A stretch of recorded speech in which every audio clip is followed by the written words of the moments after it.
네, 2024 증시 대전망 시리즈 저희 MTN 머니투데이 방송에서 지난해 연말부터 올해 연초까지 이렇게 진행을 하고 있고요. 오늘 그 마지막 순서입니다. 사실 저희가 기획을 할 때만 해도 굉장히 좀 긍정적인 마음으로 기획을 했었는데 이게 이번 주 들어오니까, 올해 들어오니까 생각보다 좀 걱정해야 할 거리가 많아지는 것 같습니다. 그렇기 때문에 우울한 글로벌 증시 해법을 찾아보기 위해서 오늘 이 자리에 함께하신 유동원 유한타증권 글로벌 자산 배분 본부장 나오셨습니다. 안녕하십니까? 안녕하십니까? 네, 안녕하십니까. 제가 조금 우울하게 오프닝을 좀 했는데, 아니, 뭐 분위기 자체가 조금 안 좋아 보이는 게 사실이에요. 사실은, 이번 주에 다양한 모멘텀, 올해 정말 많은 부분들을 기대를 했었는데, 당장 중소형주에 해다라는 얘기도 무색해진 게 러셀 2000이 3%나 하락했다고 하더라고요. 네. 최근에 분위기 좀 어떻게 보고 계십니까? 네, 뭐 아무래도 많은 분들께서 지금이 어떤 흐름의 바뀜이 생긴 건가, 즉 지난 2달 동안에 급상승을 했기 때문에 또 중소형주 같은 경우에 뭐 25%나 상승을 했었기 때문에 어떤 큰 폭의 조정이 이제 시작된 게 아닌가라는 걱정스러운 얘기들을 하십니다만, 그건 조금 과장된 해석이라고 저는 생각을 하고 있고요. 다행이네요. 네, 저희는 지금 나오고 있는 경제 지표라든지 미국의 현재의 펀더멘탈이 상당히 튼튼하다고 생각을 하고 있습니다. 그래서 저희의 시각적인 변화가 있었던 건 없고요. 여전히 올 한 해가 상당히 좋은 주식시장의 해다라고 생각을 하고 있고요. 기본적으로 연복리 수익률이 S&P 500 같은 경우에는 두 자릿수 이상이 창출이 될 수 있을 가능성이 높다고 생각하고 있고, 또 나스닥 같은 경우에는 뭐 거의 20% 가까이 상승할 수 있는 그런 여건이다라고 생각하고 있습니다. 예. 이 지금 올라오는 도표는 뭐냐면요. 지금 과거에 1950년대 이후에 11월, 12월에 상승률이 두 자릿수가 나왔던 그런 해들의 1월 달, 그 다음 해의 1월 달의 수익률, 그리고 1, 4분기의 수익률, 그리고 12개월의 수익률입니다. 보시면은 1월 달이 2020년을 제외하고, 이때는 코로나가 터졌기 때문에 좀 다른 해라고 생각하시면 될 것 같고, 제외하고는 다 상승으로 끝났고요. 그리고 1, 4분기도 지속적으로 상승을 했습니다. 그리고 그 확률적으로 보시면은 1월 달에 상승한 게 코로나19 때문에 83.3%의 확률적으로 상승을 했고, 1, 4분기는 100%. 모든 이렇게 10월, 11월, 12월이 장이 좋았을 때가 그렇게 상승을 했고요. 또 연간 단위로 보시면은 19% 이상 상승을 하는 모습을 보여주셨습니다. 전체적으로 1950년부터 지금까지 지난 70년 이상의 평균은 보통 1월 달 상승, 1, 4분기 상승, 그리고 1년 동안에 9% 올라가는 게 평균인데, 확률적으로 보시면은 60%대니까 사실 그렇게까지 높지 않았죠. 근데 11월, 12월이 상당히 좋았을 때는 좋은 시장이 연결됐다라는 게 중요한 포인트가 될 것 같습니다. 또한 중소형주에 있어서는 저희는 계속해서 말씀드렸던 게, 중소형주에 대한 투자를 적극적으로 하시기보다는 일정 부분만 하자라고 말씀을 드렸어요. 그렇군요. 예, 중소형주 상승 여력이 확대된다라고 생각하셨던 요인 중에서는 하나는 이제 금리가 1%포인트 인하가 된다면, 하락이 된다면 그만큼 이 상승 여력이 25% 올라가는 그런 포인트가 있고, 또 경제 성장률이 2% 대비해서 1% 정도 확대가 된다. 그래서 2%가 아닌 3%가 나오면 30% 정도 상승 여력이 높아진다. 이런 포인트들이 있습니다. 그렇지만 두 가지 요소가 서로 사실 상반된 내용이죠. 왜냐하면 금리가 급격하게 하락을 한다는 것은 경기가 안 좋다는 얘기고. 그렇죠. 네. 그래서 지금 여태까지 시장은 다 좋은 것만 바라봤다는 거죠. 중소형주에 있어서. 그래서 저희는 중소형주의 비중은 가치주 위주로서 투자하는 게 적절하다라고 계속 말씀을 드리고 있고요. 그래서 지금 현재 이 나와 있는 밸류에이션을 보고 있으면 저희가 생각할 때 이제 중소형주를 좀 사도 되는데, 뭐 S&P 600이라든지 러셀 2000 가치 쪽에 투자 초점이 더 중요할 것 같고, 그것보다는 여전히 저희는 러셀 1000, 특히 성장주, 그래서 대형 기업부터 중형 기업까지의 어떤 투자 포인트가 더 중요하다라고 말씀을 드리고 있는 상황입니다. 그래서 지금 조정은 어떻게 보면 일시적이었다 또는 1월 끝에까지 계속 이렇게 조정이 일어날 것 같아 보이진 않는다라는 말씀을 드리겠습니다. 좋습니다. 예, 최근에 어떤 통계적 자료들이 뭐 무조건 다 맞는 건 아닙니다만 그래도 저희가 역사를 거듭한 그런 결과가 나오는 거기 때문에 통계상으로는 사실 1월에 조정이 그렇게 크지 않을 것이다라는 전망도 해볼 수 있는 상황입니다. 그렇기 때문에 현재 3일 동안의 조정이 나왔는데 이게 뭐 1월 내내 이렇게 밀리지는 않을 것으로 말씀해 주셨으니까 이 부분을 참고해서 가져가 보도록 하겠습니다. 그런데 또 간밤에 발표된 고용 지표들 조금 보니까 네. 이 부분도 약간은 변화가 좀 있었더라고요. 뭐 물론 12월이라는 특수성도 좀 가미가 됐겠습니다만 어떻게 보셨는지 궁금합니다. 네. 자, 우선 나온 숫자는 ADP 민간 고용이죠. 예, 그리고 맞습니다. 이제 신규 주간 실업 청구자 수. 지금 예상했던 대로 사실은 저희는 들어오고 있다고 보는데 그래요? 어떤 내용이냐면 시장은 지금 현재 시점에서 good is bad로 받아들이고 있죠. 네, 좋은 맞습니다. 숫자가 나왔으니까 금리를 인하를 못할 거다. 아니면 그 속도가 굉장히 더딜 거다. 그렇죠. 예, 그렇게 이제 얘기를 하고 있고 이제 저희는 그걸 어떻게 받아들이고 있냐면 금리의 인하 속도는 천천히 할 거다. 그렇지만 기본적으로 경제 펀더멘털이 튼튼하기 때문에 경제 성장률 자체가 침체로 가는 것이 아닌 그런 상황이다. 자, 그런 경우에는 결국 투자를 할 때 있어서 펀더멘털 위주의 투자를 하면 된다. 이렇게 이제 말씀을 드리는 것이고요. 그래서 이제 장단금리 차가 지금 역전 현상이 지금 극심한데, 예. 그게 이제 앞으로는 해소가 되는 과정이 들어가면서 경기는 계속해서 경기 침체가 아닌 안정적인 모습을 보여줄 거다. 이런 얘기를 하고 있습니다. 그렇죠. 네, 지금 숫자 한번 보시면은 민간 고용 부분이 16만 4천 개가 늘었어요. 그만큼 늘었다라는 것은 상대적으로 이제 오늘 밤에 발표되는 네. 전체 고용 지표도 예상보다 좀 높게 나오지 않을까 그렇게 생각하고 있어요. 네. 결국 실업률이 급격하게 급격하게 올라가지 않을 거다라는 것이고요. 그만큼 이제 경제 펀더멘털이 튼튼하다는 부분이고 또 이렇게 될 수 있는 부분은 그만큼 미국 기업들의 생산성이 높아지고 있다라는 내용이고요. 그래서 사실 4, 4분기의 실적이 이제 앞으로 발표될 거죠. 제가 볼 땐 서프라이즈가 굉장히 좋을 겁니다. 그래서 그만큼 마진이 축소가 되지 않는 오히려 올라갈 가능성까지도 생각하고 있고 여기에 이제 신규 수요 창출 부분도 생각을 하고 있기 때문에 이제는 흐름이 지금은 good is bad로 받아들이지만 예. 실질적으로 실적이 나오게 되면은 good is good으로 받아들이게 되겠죠. 예, 그래서 저희가 생각할 때 물론 이 부분들이 금리에 있어서는 맞아요. 생각보다는 덜 떨어뜨릴 것이다. 좋지 않을 라 수 있죠. 변해갈 예. 거지만 그렇다고 해서 지금 현재의 펀더멘털이 뭐 비싸 보이거나 그렇지 않기 때문에 이 정도의 급격한 상승 이후의 조정은 충분히 필요할 때 있었던 조정 정도로 판단하고 있습니다. 알겠습니다. 지난해 연말에 증시를 밀어올린 대표적인 트리거가 금리 하락이었기 때문에 이제 이렇게 경기가 좀 안정되어 있다라는 지표들이 나왔을 때는 금리가 충분히 올라갈 수 있는 거고요. 그러면 증시도 또 약세를 좀 보일 수 있는데 말씀해 주신 대로 좋은 게 좋은 거다라고 해석이 되는 그 시점이 온다면 이런 부분들이 오히려 호재가 될 수 있기 때문에 실적 시즌을 기점으로 한번 저희가 다시 한번 생각을 해봐야 될 것 같고요.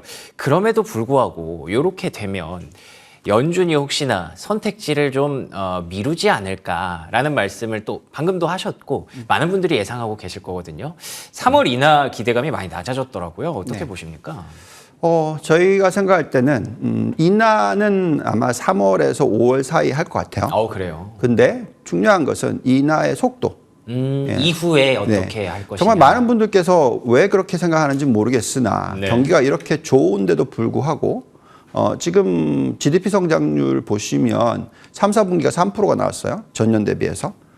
그리고 지금 4, 4분기를 예측해 보건데 3%에서 그리 멀지 않은 숫자일 겁니다. 그렇군요. 예. 그런데도 불구하고 왜 그렇게 금리를 빨리 많이 내릴 거다라고 예측을 했는지는 잘 모르겠으나 저희가 생각할 때는 지금 10년 국채 금리가 너무 빠르게 반응을 했던 거죠. 예, 그래서 10년 국채 금리가 5%까지 찍었던 것이 떨어져서 거의 뭐 3.8%까지 떨어지기도 했지 않습니까? 네. 그 부분은 좀 너무 과했다라는 거죠. 그래서 다시 반대로 올라가는 부분이고요. 그렇지만 미 연준이 금리를 못 내리느냐? 그건 또 아니에요. 왜냐하면 금리를 내릴 수 있을 만한 지금 현재의 펀더멘탈적인 부분이 있다라고 말씀을 드리겠습니다. 그래서 FOMC 의사록은 계속해서 큰 변화가 없었는데 예. 시장이 너무 과하게 어떤 그 반응을 했었다라고 생각하고 있고 그렇군요. 그러면 이제 FOMC가 얘기하는 것을 잘 해석을 하면 결국은 10년 국채 금리가 빠르게 떨어지기보다는 단기 쪽이 떨어질 거다. 그래서 지금 현재 10년 마이너스 3개월의 장내 금리 차가 1.5% 이상이었던 것이 줄어들면서 단기 쪽은 떨어지고 장기 쪽은 좀 지금 현재 시점에서 유지가 될 거다라고 생각합니다. 자, 더 나아가서 우리가 봐야 되는 부분은 결국 이제 CPI가 어떻게 되느냐죠. 물가가 예. 어떻게 되느냐인데 지금 현재의 추세로 보시면은 그만큼 이제 글로벌 시장을 보고 있으면 물가는 떨어질 수밖에 없다. 아, 그런가요? 예. 그래서 지금 전체의 이 크레딧 펄스라는 건 뭐냐면 얼마나 대출이 늘어나거나 유동성을 부여했느냐는 부분이거든요. 그래서 인플레이션은 지금 이제 이 막대 그래프가 지금 떨어지고 있죠. 예. 근데 지금 선 차트는 이미 많이 떨어져 있죠. 그래서 저기를 쫓아갈 겁니다. 예, 그래서 저희는 이렇게 인플레이션이 떨어져 주면 미 연준의 입장에서는 경기가 좋은데 인플레이션 떨어진다? 그럼 우리 금리 내릴 수 있다. 이렇게 되는 거죠. 예. 그래서 아마도 3월에서 5월에 유동성이 너무 많이 훼손이 되는 부분을 생각을 해서 금리를 한번 내려줄 거고요. 인플레이션은 계속 하락하고 있는 추세일 테니까. 그리고 나서 몇 개월 지나서 또 한번 내리고 뭐 이런 식으로 미 연준이 지금 예측하고 있는 목표치는 올해 3번 그리고 또 내년에 또 3번 이렇게 해서 총 2년에 걸쳐서 1.5% 정도로 내릴 거다. 자, 그러고 나면은 10년 국채 금리가 크게 안 빠지면 장다이 금리 차의 역전 현상이 해소가 되겠죠. 그래서 앞으로 2년에 걸쳐서 그런 기간이 나타날 것이고 그건 어떻게 보면 시장이 계속해서 좀 좋을 수 있을 그런 환경이다라고 말씀을 드릴 수 있을 것 같습니다. 알겠습니다. 금리의 흐름 자체가 최근에 좀 올라오고는 있습니다. 4%를 간밤에 또 터치하기도 했고요. 근데 말씀해 주셨던 것처럼 너무 과하게 내려갔던 것에 대한 리바운드 정도로 얘기를 해볼 수가 있을 것 같네요. 그러면 M7도 마찬가지일까요? 너무 작년에 과하게 올랐을까요? 결국 이제 많이 올랐기 때문에 예. 그래서 이제 또 해석을 해야 되니까 예. 좀 숨고르기가 필요했던 거죠. 그렇죠. 뭐 사실 지금 빅세븐을 보시면은 이 조정이 있었던 이유를 짚어보자면 가장 큰 포인트가 바클레이즈라는 데서 애플의 투자 의견을 하향 조정을 했어요. 맞습니다. 예, 그래서 그때 주가 대비해서 거의 17% 하락할 거다 이런 예측이 나왔었습니다. 이제 그 부분이 있었고 또 우리가 지금 계속 짚어보고 있는 이 10년 국채 금리가 가장 많이 떨어졌을 때 이제 3.8%까지도 떨어졌었다가 다시 올라가서 지금 4%대 올라가니까 또 해석을 이렇게 하는 거죠. 대형 기술주나 뭐 나스닥 같은 경우에 금리가 올라가면 안 좋다. 뭐 이런 식으로 이제 해석을 하는데 예, 사실 지금 여태까지 제가 작년에 내내 얘기했던 게 그게 의미가 없다라고 말씀드리거든요. 이런 대형 기술주는 금리에 사실 민감하지 않는데 사람들이 이제 그런 식으로 이제 해석을 한다라는 거고요. 또 뭐 이 연초에 양도 차익 수요 부분에 있어서 이제 실현을 하는 그런 부분, 이 연말이 지나갔으니까 그런 부분들이 좀 있었을 테고 또 뭐 포트폴리오 리밸런싱 같은 게 일어났었을 수도 있다 이렇게 해석을 합니다. 근데 이제 우리는 이제 원론적으로 되돌아가서 펀더멘털이 어떻게 되냐가 중요하죠. 예. 지금 이 차트를 보시면은 작년에 정말 주가가 많이 올랐습니다. 뭐 오름폭을 보시면은 평균적으로 70% 이상 올랐어요. 이 S&P 500이 오른 폭이 거의 뭐 한 20%대 중반 이상인데 그러네요. 그거의 3배 올랐다라고 보시면 되겠고 예. S&P 500의 이퀄 웨이스로 보시면은 겨우 14%밖에 안 오른 거죠. 그러네요. 그거에 7배 올랐다, 뭐 다 6배 올랐다 이렇게 보시면 되니까 네. 좀 쉬어가야죠. 근데 이제 우리가 이제 뭘 봐야 되냐면 PEG라는 걸 봐야 됩니다. 어떤 즉 거죠? PER 나누기 이익 증가율을 보셔야 되고요. 예. 근데 지금 현재 S&P 500의 이익 증가율이 얼마죠? 약 한 10% 좀 넘습니다. 근데 이제 PER이 지금 19배니까 PEG가 2배 정도 되죠. 근데 지금 여기 나와 있는 이 엔비디아, 메타 플랫폼 다 7개를 보시면은 애플 같은 경우에는 3배가 넘어요. 그래서 S&P 500 대비해서 50%나 더 비싸 보인다 이렇게 생각하시면 당연히 애플의 조정은 있을 수가 있습니다. 그러네요. 예, 그렇지만 반면에 뭐 메타 플랫폼이라든지 엔비디아 특히 네. 예, 0.8입니다. 아, 그래요? 예, 그래서 S&P 500이 2면 그건 0.8이니까 훨씬 싸 보이는 거죠. 그쵸. 50% 디스카운트겠죠. 예. 그래서 결국은 이제 이익을 봐야죠. 그래서 4, 4분기에 나오는 실적을 보면서 주가의 흐름이 바뀔 거다. 근데 저희가 생각할 때 지금 매그니피컨 7의 이익 증가율은 올해 20% 이상이다. 그렇다면 지금 PER이 30배 중반 되니까 오히려 S&P 500의 패그보다도 좀 낮아 보인다. 그래서 상대적으로 매그니피컨 7에 대한 투자는 여전히 유효하다라고 생각하고 있습니다. 알겠습니다. 결과론적으로 지금은 실적 시즌을 가기까지의 어떤 덜컹거림이 좀 나오고 있는 구간이라고 봐야 될 것 같고요. 실적 시즌에서 이런 부분들을 입증해 낸다면 충분히 분위기가 또 바뀔 수 있을 것 같기도 합니다. 그렇지만 다시 생각해보면 시간이 조금 필요한 문제이기는 하네요. 그러면 현재 시점에서 이 시간을 좀 길게 보고 올해 내내의 어떤 자산 배분 전략 이런 것들을 좀 정리해 주시면 좋을 것 같아요. 네. 자, 우선은 지금 신흥국과 전체적인 포트를 좀 다 보면서 얘기를 할게요. 좋습니다. 예. 네. 자, 우선은 이 신흥국 같은 경우에는 달러가 아무래도 지금 최근에 좀 올라오긴 했지만 약보합세로 갈 것 같습니다. 그렇죠. 왜냐하면 네. 금리를 내려주는 해에 있어서는 그만큼 이제 다른 국가와 미국의 금리 차이가 줄어들기 때문에 예. 그때 이제 달러 약세로 갈 것 같고요. 자, 그렇게 되면은 당연히 신흥국의 매력도가 높아집니다. 그렇죠. 지금 여기 나와 있는 이 인도 증시 같은 경우에 사실 상대적인 매력도가 상당히 괜찮다라고 얘기해 드리겠는데 저희가 신흥국의 국가별로 지금 보시면은 자, 인도의 상승 여력이 나쁘지 않죠. 더 중요하고 더 매력 있다라고 나타나는 국가는 어딜까요? 한국입니다. 예, 그리고 베트남, 대만 이렇게 올라오고요. 그러네요. 그래서 이제 이런 국가들에 대한 초점을 맞추셔야 되겠고 지금 국가의 포트폴리오를 보시면 그래서 신흥국의 비중을 25% 정도 가져가는데 그중에서 네. 한국과 대만, 베트남, 인도에 대한 초점이 강하고요. 사실 중국은 뭐 워낙 경제 규모가 큰데도 불구하고 아주 조금만 투자하는 그런 전략을 제시를 하고 있고 오히려 일본 쪽에 대한 투자를 더 늘리자라고 얘기를 하고 있습니다. 예. 여기에 이제 더 나아가서 꼭 해드리고 싶은 말씀은 지금 이제 주식과 채권에 대한 비중 얘기예요. 우리가 지금 계속 얘기하고 있는 게 장기 금리는 안 떨어질 것 같다. 많이. 그렇죠. 반면에 단기 금리는 떨어질 것 같다. 예. 그래서 채권 투자는 하는 게 적절하지만 그 비중을 너무 많이 가져가지 말자.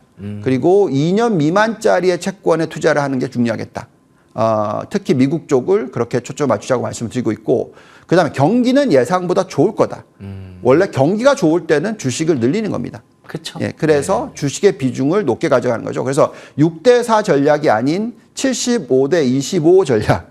네. 그래서 주식을 75%, 채권을 25% 가져간 전략이고요. 예. 여기에 이제 가장 초점을 맞춰야 되는 부분은 올 한 해도 여전히 이 AI 사이클과 5차 산업혁명 사이클과 로봇 뭐 등등이 연결이 시켜지면서 여기에 성장이 굉장히 높게 나올 겁니다. 그래서 여전히 우리는 대형 기술주, 반도체 등등의 IT 업종에 55%나 투자를 하자. 이렇게 얘기를 하고 있고 그 예. 이외에 이제 전기차라든지 바이오, 신재생 에너지 쪽에 또 25% 해서 성장주에 대한 비중이 여전히 80%다라는 말씀을 드리겠고 그 이외에 중소형주를 투자하실 때는 네, 예, 아무래도 이제 소형주 위주의 투자가 가치주 위주의 투자가 좋겠다라는 말씀을 드리겠습니다. 좋습니다. 포트폴리오까지 쭉 한번 살펴봤고요. 최근에 조정이 좀 끝날 때 그때 또 준비를 잘 해두시면 좋을 것 같습니다. 지금까지 유동원 유한타증권 글로벌자산 배분 본부장과 함께했습니다. 금요일 굿모닝 글로벌 순서 저희는 여기서 마무리 짓고요. 다음 주 월요일에 돌아오겠습니다. 이어지는 출발 성공 투자 역시